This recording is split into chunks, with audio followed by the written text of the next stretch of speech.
Do you know that your understanding of romantic literature is incomplete?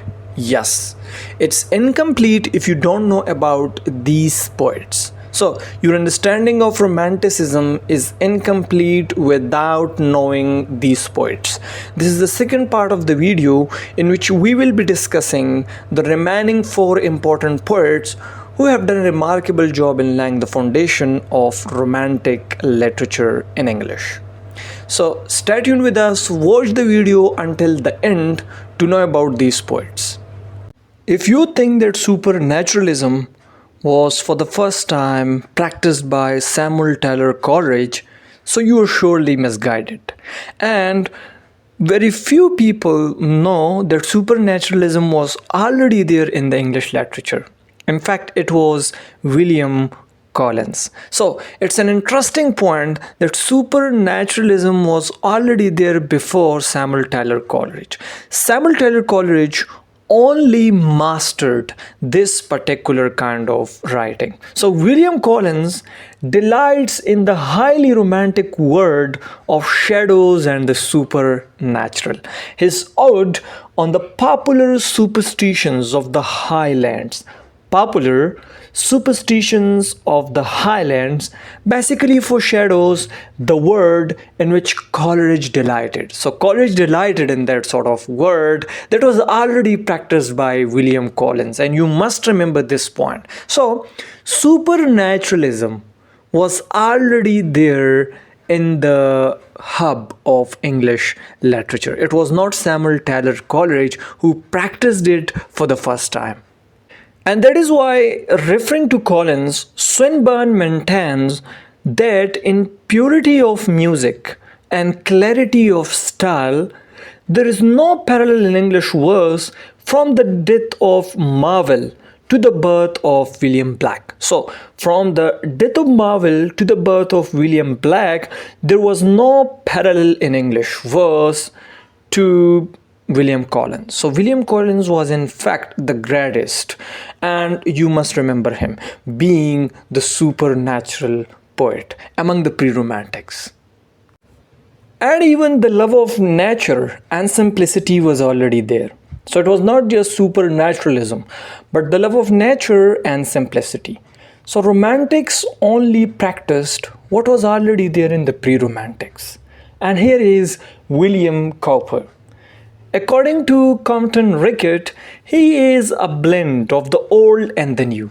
Old because of the form and new because of the spirit. So he is following the structure of the new classicists. But there was a spark, and that spark was the romantic spark. One of his famous poems, The Task. It is written in the blank verse, however, it contains a famous line. And that famous line is, God made the country and man made the town. It's a very famous line. And it is written by William Cowper in the poem, The Task. In this particular line, you could see that he indicates his love of nature and simplicity. So the love of nature and simplicity was already there in the pre-romantics, and the romantics, like from Wordsworth and Coleridge till the rest of the romantics, they only practiced and mastered these all features of the pre-romantics. And again, if you think that only the romantics were influenced a great deal by the spirit of the French Revolution, so there was a pre-romantic who was already influenced a great deal by the spirit of the French Revolution. And that particular man is Robert Burns. In fact, a Scottish peasant who took to poetry and became the truly national poet of Scotland.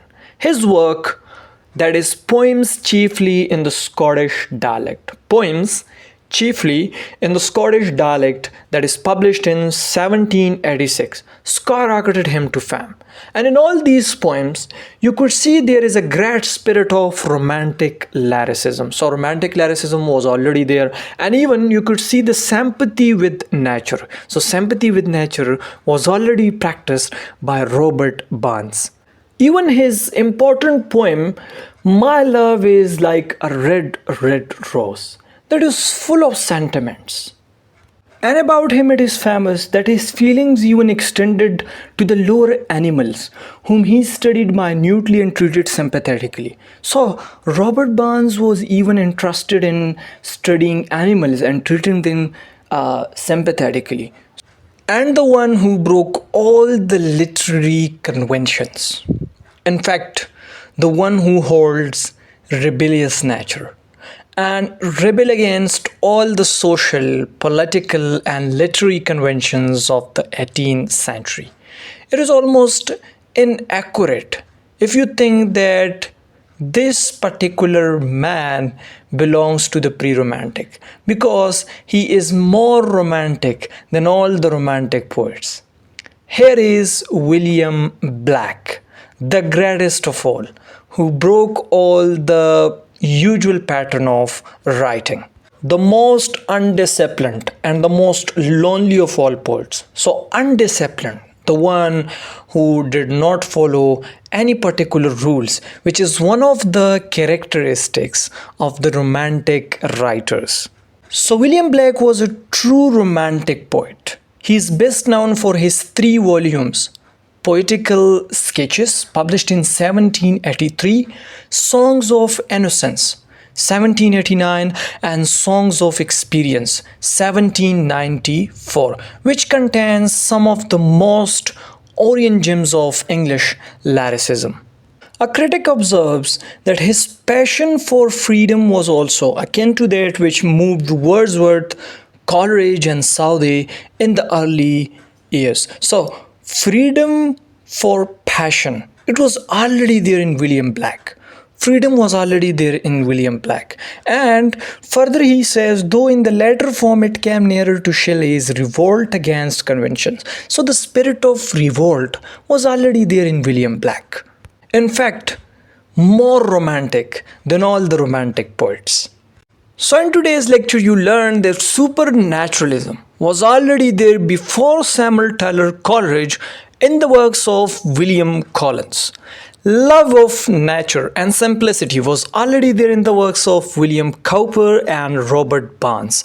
And in fact, freedom of writing was already there in the works of William Blake, the one who rebelled against all the literary conventions, the most undisciplined. It was already there, only practiced by Wordsworth and Keats and Coleridge, and in fact, he was having a rebellious nature. So, the spirit of Shelley was already there.